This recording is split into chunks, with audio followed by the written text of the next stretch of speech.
cardiac muscle physiology, and we will be looking into the structure of the cardiac muscles, its mechanism of contraction, and all the properties of cardiac muscle contraction as well in the same lecture. So beginning with an overview of the tissue of the heart. As you know, heart has a contractile tissue plus an excitatory or conductive tissue that includes the SA node, AV node, bundle of hairs, Purkinje fibers, and bundle branches, etc. What we are going to discuss right now is its contractile tissue present within the atrial muscles and the ventricular muscles. And we are going to focus only on this part in this session on cardiac muscles. Cardiac muscles, as you know, heart is arranged into multiple layers, and from endocardium to myocardium to epicardium, the outermost layer, the cardiac muscles are present in the myocardial layer inside the atria as well as inside the ventricles. So let's have a look at the properties and structures of the cardiac muscle. Starting from its histological appearance, cardiac muscle is branched, as you can see in this image, whereas the skeletal muscles were not branched. Number two, you can see the cardiac muscles are again striated like that of the skeletal muscles. That shows it has the particular sarcomere arrangement of thick and thin filaments. Also, you can appreciate the arrangement of nuclei and the intercalated disc shown in the image that we will be discussing in the coming up slides. When we talk about the arrangement of the cardiac muscles, these are arranged into multiple sheets. As you just saw in this image, the myocardium is a very thick layer and it has multiple layers of cardiac muscles arranged in the form of sheets. When we talk about the cardiac muscles, different sheets of the cardiac muscles are arranged in different directions. More specifically, the subepicardial layer that is present just beneath the epicardium, this is arranged in clockwise direction, as you can appreciate in this image, whereas the tissue layers closest to the endocardium, the subendocardial layer, are arranged in the opposite direction, that is anti-clockwise direction, or you may call it towards base, whereas the subepicardial layers are arranged towards the apex. You may call it towards apex and base, anti-clockwise, clockwise, rightwards, leftwards.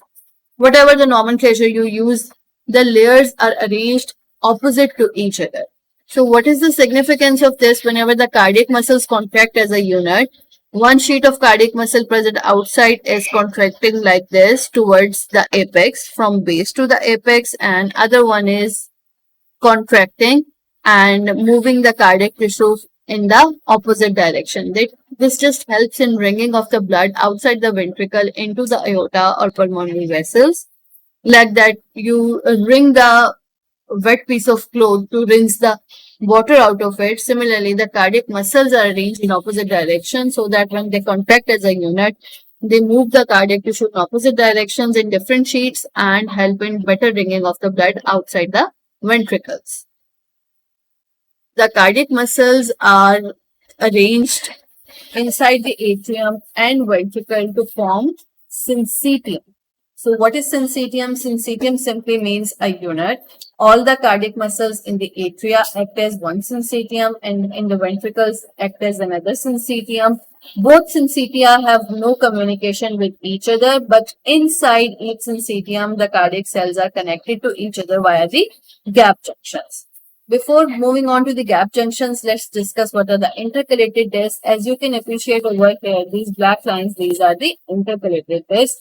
These are basically the cell membrane thickenings of neighboring cardiac muscle cells.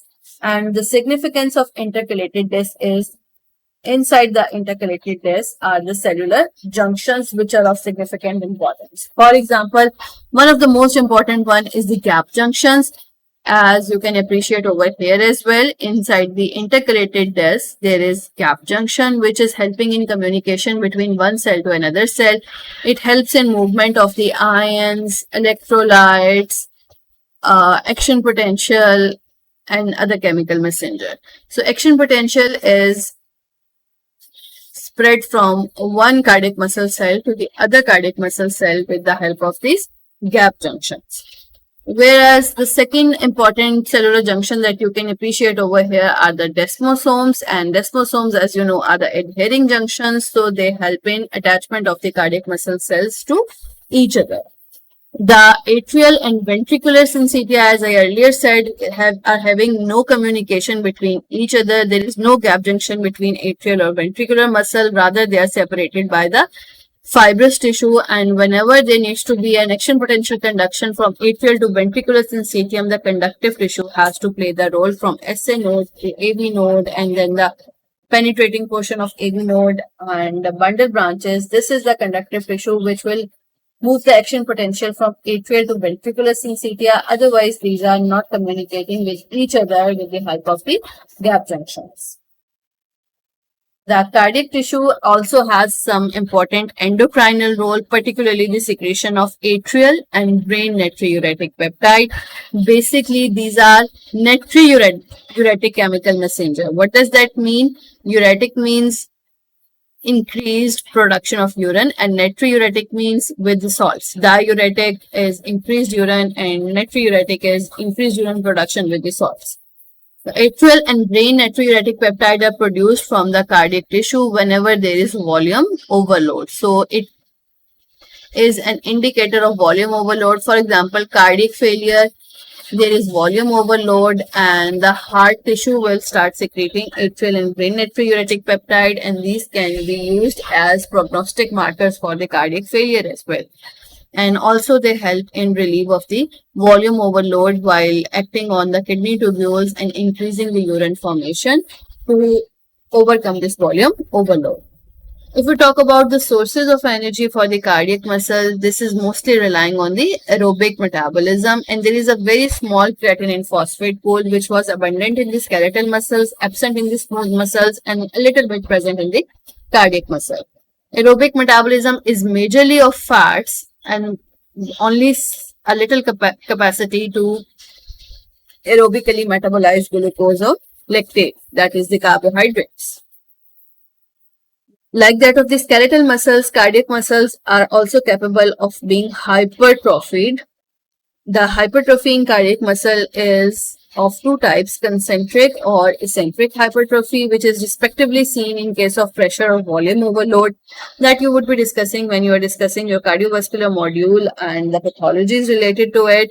But however, I would like to emphasize this hypertrophy in case of pressure and volume overload is to overcome the consequences of pressure or volume overload, not a normal physiological phenomena.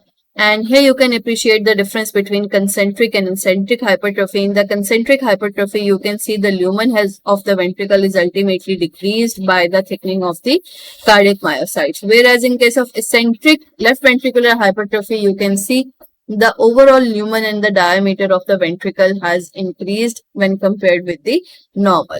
So what are the conditions that can lead to pressure or volume overload? Few examples are given over here, and rest we will be discussing in the separate relevant lecture. Now we are going to move towards the electrical and contractile properties of the cardiac muscle. Before I go on to the details of this slide, I would like to first discuss with you the action potential of the cardiac muscle. As it says, cardiac muscles have prolonged action potential with a plateau, as shown in this image as well. Previously, we have seen the unitary smooth muscles may also sometimes show prolonged action potential with a plateau, and same is what happens to the ventricular muscle. In coming up slides, we are going to discuss the ventricular action potential. In the atria, the action potential is little bit different, but still it is prolonged. We are going to discuss this prototype of ventricular action potential shown in front of you. On the x-axis, you can appreciate there is the time duration. On y-axis, there is membrane potential. So one thing you can appreciate, minus 90 millivolts is the resting membrane potential of the ventricular myocytes. Rest you can appreciate the phases of this action potential. Phase 4 is labeled as resting membrane potential. Phase 0, 1, 2, and 3. We are going to have detailed discussion of all these phases one by one. Phase 0 is depolarization phase. As you can see, the potential is moving from minus 90 to plus 20 millivolts.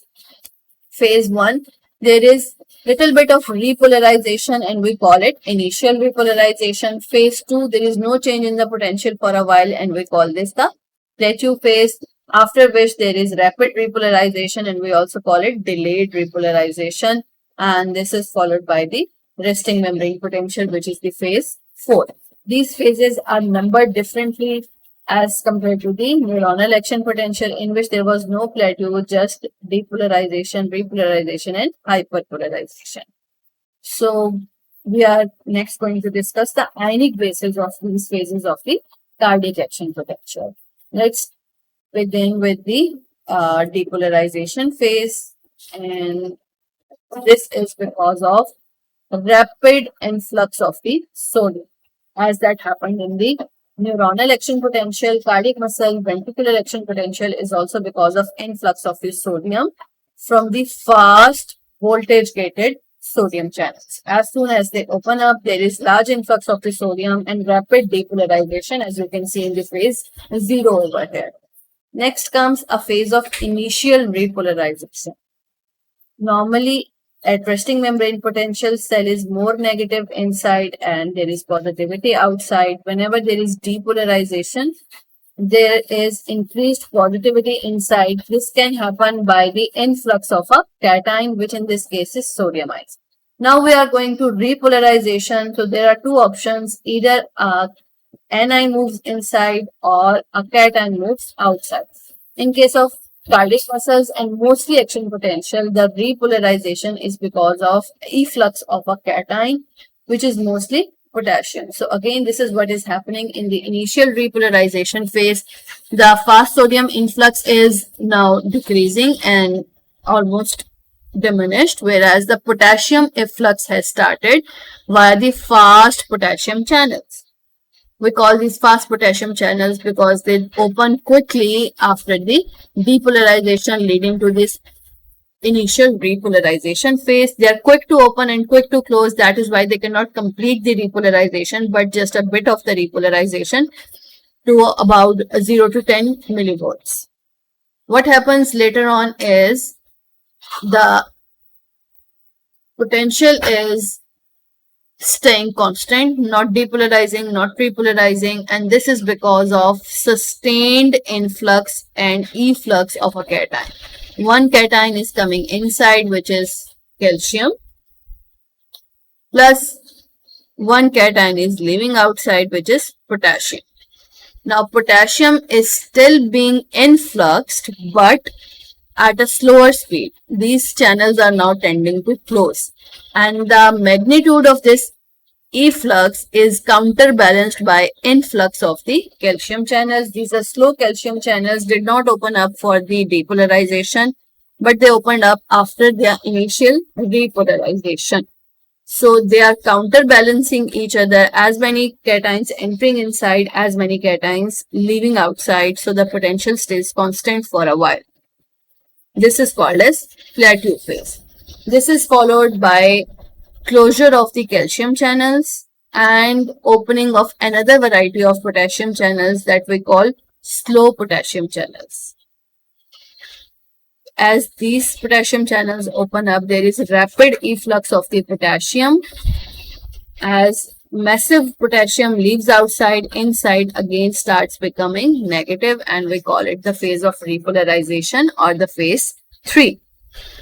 And ultimately the resting membrane potential is achieved, that is maintained by the nurse potential of potassium, nurse potential of sodium, and some contribution by the sodium potassium pump.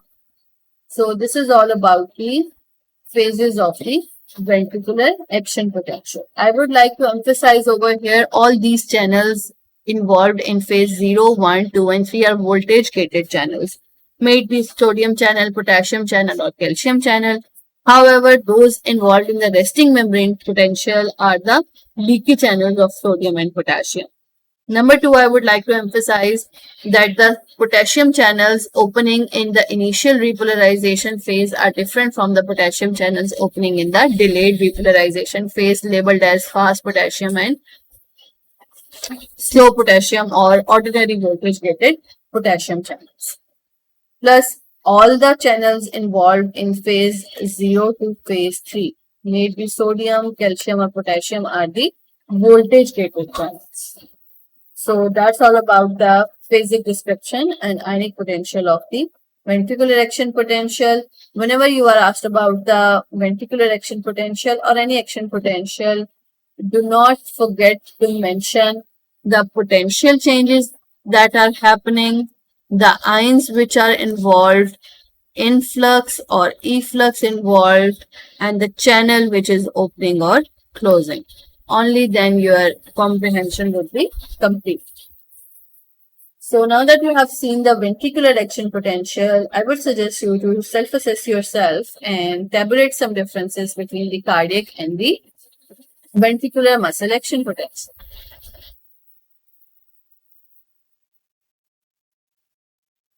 Moving on towards the properties of the ventricular action potential, the nature has kept this safety factor that ventricular action potential is much prolonged as compared to the neuronal action potential, plus the refractory period of ventricular action potential is much more as compared to the neuronal action potential.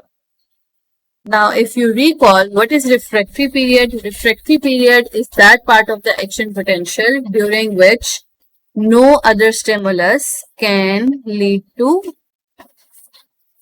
excitation of the excitable tissue, may it be a nerve or the ventricular muscle cell. And then the refractory period is further of two types, absolute and relative refractory period. If you recall from the knowledge of your nerve physiology, absolute refractive period is that part of the action potential in which even the supra-threshold stimulus will be incapable of exciting the tissue, whereas the relative refractory period is that part of the refractory period in which the supra-threshold stimulus can stimulate the tissue, but a threshold or subthreshold stimulus cannot.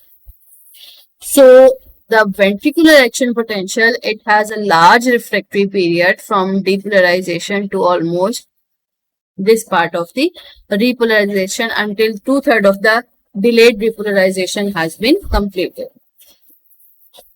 As you can see in this image, this all portion is the refractory period and only this much portion from last 2/3 to the end of the repolarization is the relative refractory period. Only this is the portion in which a suprathreshold stimulus can lead to excitation of the ventricular muscle, and all this range is having absolute refractory period, and this is safe. Here, the cardiac tissue will not be re-excited until and unless the cardiac tissue reaches into the relative refractory period state. Now, what happens if an excitatory stimulus arrives during the relative refractory period and action potential may be superimposed over here, and the cardiac tissue may undergo a premature contraction as seen over here, and this is only possible in this part of the action potential, which is the relative refractory period, and we also call it vulnerable period. And this is the period of the action potential in which heart is kept more predisposed towards development of arrhythmias. Rest of the portion of the action potential is having absolute refractory period. This is a safer period.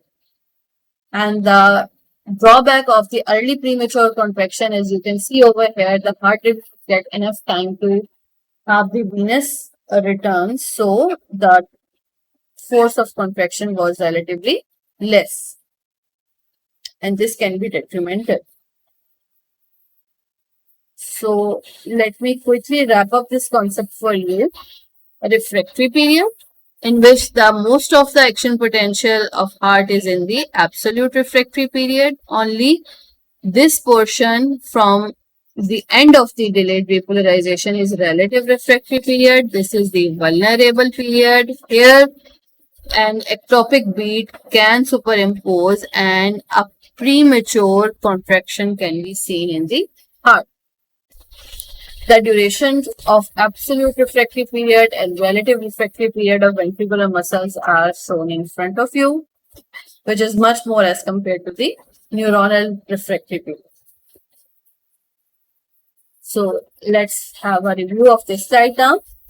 Cardiac tissue has prolonged action potential with plateau. It also has involvement of slow calcium channels, and it experiences decreased potassium permeability for a period when there is this plateau phase. This is what is different from that of the neuronal action potential. It has a longer refractory period, which is a safety factor against tetanization. As seen in the skeletal muscles, the electrical activity could have come earlier and there could have been tetanization of the skeletal muscle contraction or maybe complete tetanization. This is prevented in the cardiac tissue because of the prolonged refractory period. As far as the refractory period is completed and action potential is completed, the heart has come into relaxation before the new beat could arrive. So the longer refractory period is a safety factor for ventricular tissue to prevent against tetanization. There is just a short relative refractory period, which is the vulnerable period in which heart is predisposed towards development of arrhythmias. This was about the electrical activity of the cardiac tissue. Next, let's have a look at the contractile mechanism of the cardiac tissue. When compared with the skeletal muscles, they have relatively less developed sarcoplasmic reticulum. Again, it's because the cardiac tissue is dependent upon the extracellular calcium as well, as seen in the smooth muscles too. Skeletal muscles only rely on the calcium from the sarcoplasmic reticulum, whereas cardiac and the smooth muscles also rely on the extracellular calcium. When seen the transverse tubules, the cardiac tissues have much wider transverse tubules, which are lined inside by the negative charges. Now, what is the significance of these negative charges? As seen in the skeletal muscles, cardiac muscles have dipping down of the plasma membrane called transverse tubules, which are in communication with the sarcoplasmic reticulum.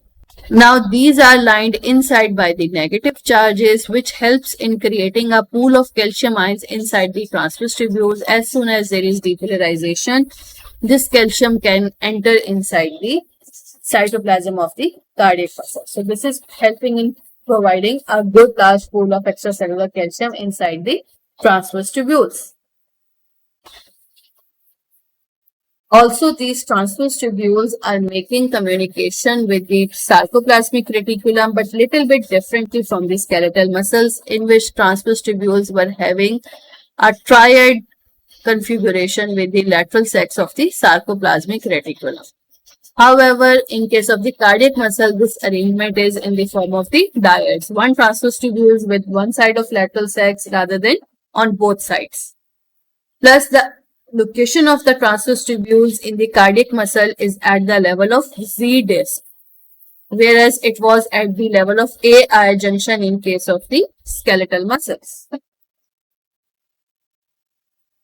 Now that we are discussing the transverse tubules and sarcoplasmic reticulum, there is the concept of excitation contraction coupling as we discussed in the skeletal muscles. Same is what happens inside the cardiac muscles as well, but with a pinch of difference.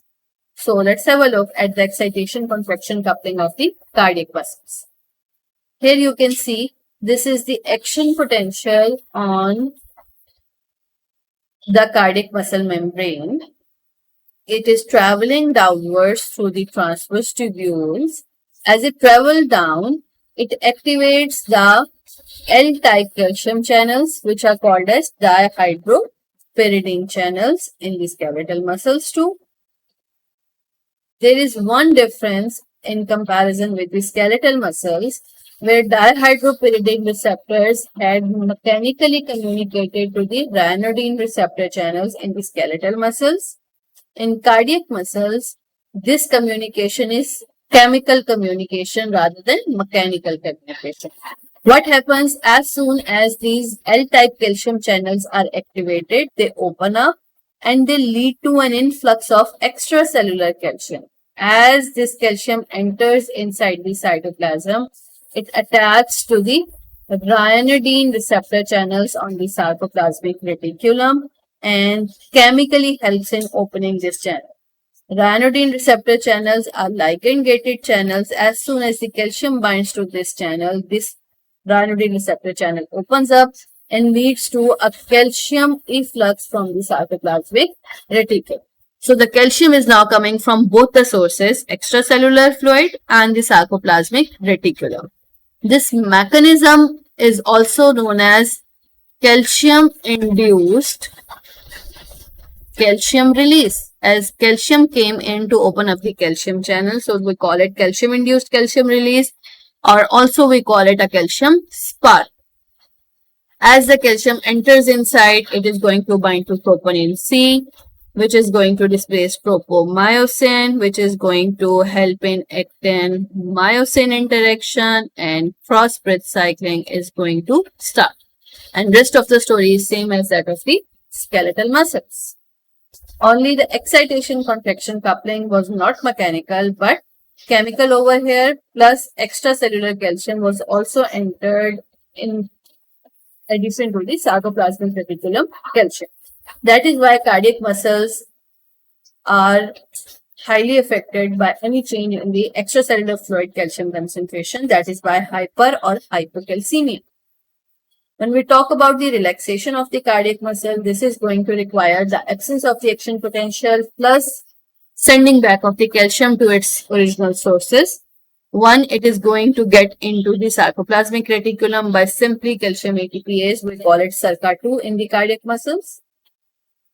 Second, the calcium is going to be sent back outside into the extracellular fluid, not by a primary calcium ATPase primary active transporter as seen over here, but by a tertiary active transporter, secondary active transporter instead, in which the sodium calcium exchanger, the counter transporter, is coupled with sodium potassium ATPase.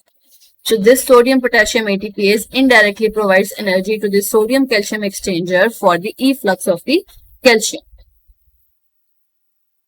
All those conditions which increase the availability of calcium inside will increase the contractility of the cardiac tissue and vice versa. For example, if there is hypercalcemia, cardiac contractility will increase. For example, if calcium ATPase is stopped, the cardiac contractility will increase. For example, if these channels are blocked, the cardiac contractility will increase because of increased availability of the calcium, and of course vice versa. So let's take the example of a drug, Digitalis, which is a cardiotonic drug given in case of the heart failure to increase the cardiac contractility. How does it work? It simply stops this sodium potassium pump on the ventricular muscles. When the sodium potassium pump is blocked, of course, the secondary active transport of sodium calcium exchange, this will also stop and calcium will stay inside, increasing the contractility of the cardiac tissue. So, can you please think about the factors which increase the cardiac contractility? Some of those which I have just discussed and some other from your prior knowledge. So here is a list of a few important factors which can increase the cardiac contractility. I will be discussing all these one by one, starting from the heart rate. As the heart rate increases, the positive staircase or Bowditch staircase effect increases the force of cardiac contraction. Let me show you how. Here is an action potential followed by ventricular contraction. There was a prolonged gap, then another action potential and another contractile activity of the heart. In comparison, what if the second action potential comes close to the first action potential? The heart has, although recovered, completely contracted and relaxed, but it had not enough time excuse me, to pull all the calcium back into its original resources. So some of the calcium was still left behind, and the next cardiac contraction was little bit more forceful. And imagine if a third action potential came again earlier, the calcium of this and this contraction was still somewhat left behind and was still to be sent back to the sarcoplasmic reticulum and extracellular fluid.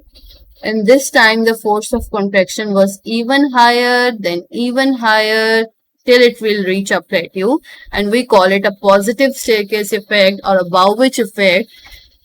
And this is what is the impact of the increased heart rate on the force of cardiac contraction. But of course, this applies up to a physiological limit, after which it will stop or reverse. Number 2, you can see over here the example of post-extrasystolic potentiation.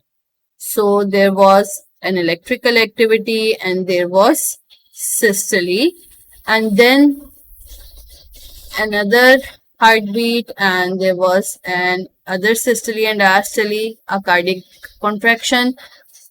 This is the normal phenomena. What if there is a staggering ectopic beat in between that stimulated the cardiac tissue? This extrasystolic beat would be of a relatively higher strength, again because of the increased availability of the calcium. So heart rate and the gaps between the action potentials, that counts for the availability of calcium and may increase the cardiac contractility up to a level. Then is sympathetic stimulation. Again, this is a positive inotropic factor. What is positive inotropy meaning? That means increased cardiac contractility.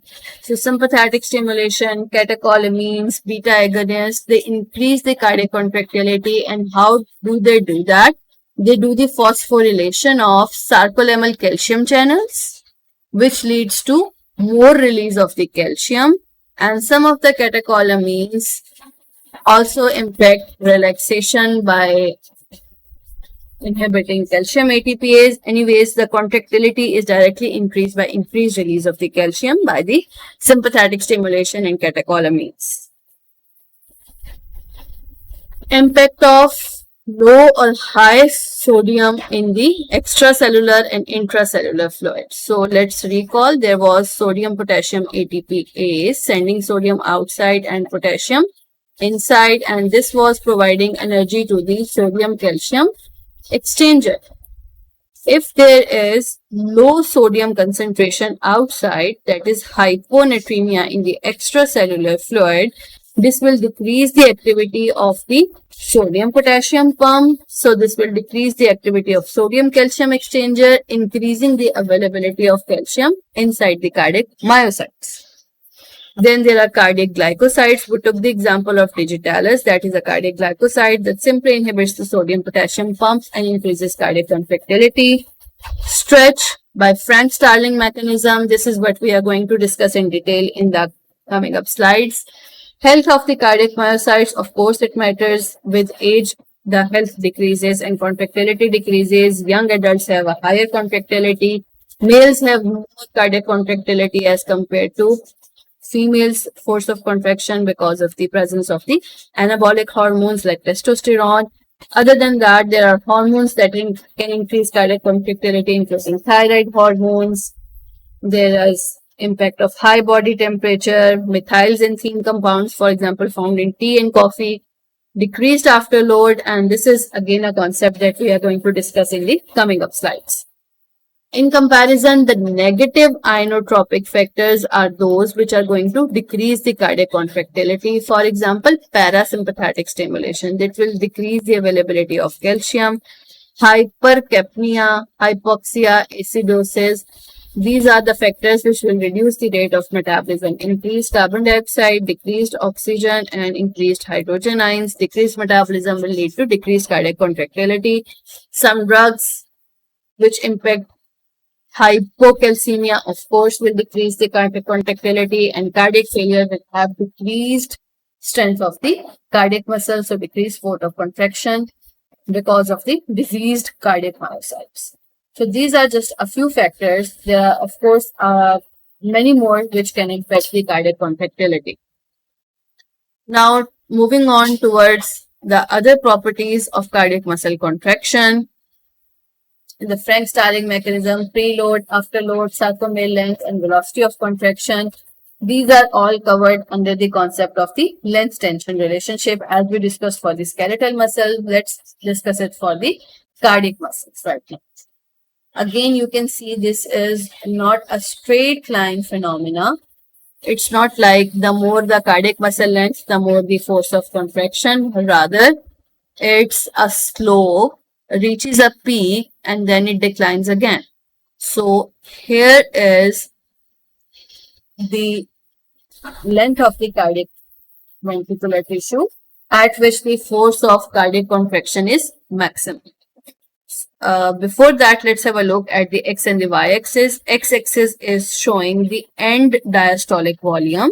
That means by the end of diastole, the venous return occurs, the amount of volume collected in the ventricle, that is the end diastolic volume. And this is directly proportional to the cardiac muscle fiber length. The more the end diastolic volume, more will be the cardiac muscle fiber length at the end of diastole. So these can be used interchangeably over here, indicators of each other. Similarly, the stroke volume shows the force of cardiac contraction, as the stroke volume is the amount of blood ejected per heartbeat. So the more the force of contraction, more will be the stroke volume and more will be the tension or the force developed in the cardiac muscle tissue. So these will be used interchangeably on the y-axis. So if we relate the x-axis to the y-axis, there is an optimum level of cardiac muscle fiber length at which the tension developed would be maximum, and that is about 300 mLs of the end diastolic volume. If there is more venous return than that or less venous return than that, more or less cardiac muscle fiber length, the tension developed would be less than the maximum. You can see this point and another point seen over here. These points are showing the peak force development point, but usually the cardiac muscles do not operate at this point or at this point. Physiologically, normally the heart tissue works under this green curve. And on average, in resting condition, heart is working at this point. This is the normal operating point of the heart, at which during resting time, the venous return is approximately this much and stroke volume is approximately this much. And diastolic volume is approximately around 150 and stroke volume is around 70 mL. So this is again a safety factor. If you start doing some strenuous work, like you start doing exercising, your venous return will increase, same as your force of cardiac contraction will increase and the tension developed in the ventricular muscle will increase until it reaches a peak value. So heart has kept this, Allah has kept this much of the safety factor from normal operating point of about 150 ml till the 300 ml. Even if the end diastolic volume increases, the stroke volume will still be increasing, after which it will start declining. And again, the reason behind that is the optimacy of overlap between the myosin and the actin. As after this operating point, the myosin and actin will be incapable of interacting with each other, so the force of contraction developed would become less, as we have discussed in detail in the skeletal muscle physiology. So this is the length-tension relationship of the cardiac muscle. Let me quickly wrap it up for you. Normal operating point of heart is this, and the optimal length at which peak force of contraction will develop is this, and in between them is the safety margin. If heart is dilated even more than this point, then the force of cardiac contraction will decrease. And this relationship is also known as Frank-Starling mechanism. What does the Frank-Starling mechanism state? That within a physiological limit, heart will pump all of the blood that is coming into it by the venous return. That is, more the venous return, the more will be the stroke volume. The more the end diastolic volume, the more will be the cardiac output. The more the cardiac muscle fiber length, the more will be the cardiac muscle tension developed or force of contraction developed. And this works until this physiological limit, after which this will start decreasing. And this relationship is known as Frank-Starling mechanism. And of course, this is also the length tension relationship. And we are talking about this green curve. At any length of the cardiac muscle fibers, there are other modifying factors which can increase or decrease the rate of force of cardiac contraction. And these factors are known as positive or negative inotropic agents.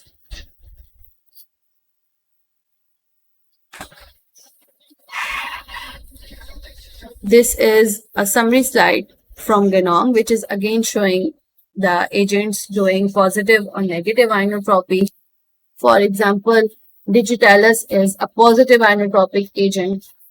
Hypoxia, hypercapnia, acidosis, negative inotropic agents. Pharmacological depressants are negative inotropic agents. Intrinsic depression, negative inotropic agents. And these all will decrease the force of cardiac contraction. And on this side are the positive inotropic agents, including Digitalis, catecholamines, sympathetic stimulation, and force frequency relationship, as we discussed in case of the positive staircase effect.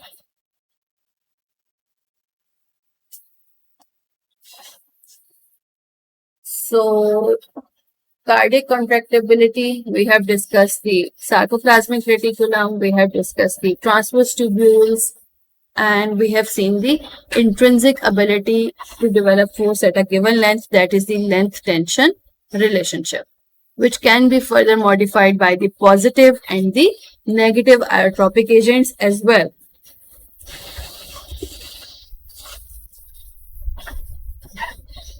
That's all about the cardiac muscle characteristics. Rest of the details of the Frank-Starling mechanism and other impacts on the cardiac output stroke volume will be discussed in a separate lecture on cardiac output regulation. Thank you very much for listening.